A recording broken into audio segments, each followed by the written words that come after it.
అందరికీ నమస్తే, జై భీమ్. ఈ మధ్య బాగా ఉగ్రవాద దాడులు జరుగుతున్నాయి.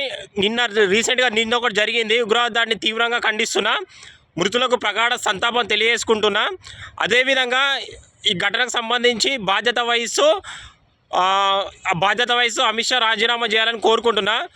ఎందుకంటే అమిత్ షా రాజీనామా చేయని పక్షంలో మోడీ బర్తరఫ్ చేయాలి తన మంత్రివర్గం నుంచి అమిత్ షాని అని కోరుకుంటున్నా.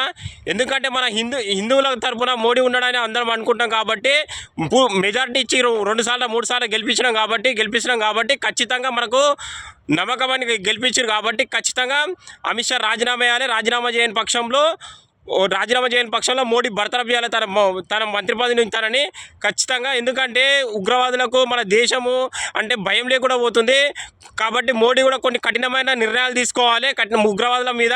సో కఠినమైన నిర్ణయాలు తీసుకోవాలని కోరుకుంటున్నా. ఇంకోసారి ఇటువంటి జరగకుండా కేంద్ర ప్రభుత్వం నా విన్నపం ఏంటంటే, ఇంకోసారి అమాయకుల ప్రాణాలు కోల్పోకుండా కఠినమైన నిర్ణయాలు తీసుకోవాలి, తగు జాగ్రత్తలు తీసుకోవాలని కోరుకుంటున్నాం. ఉంటా. Thank you. బాయ్.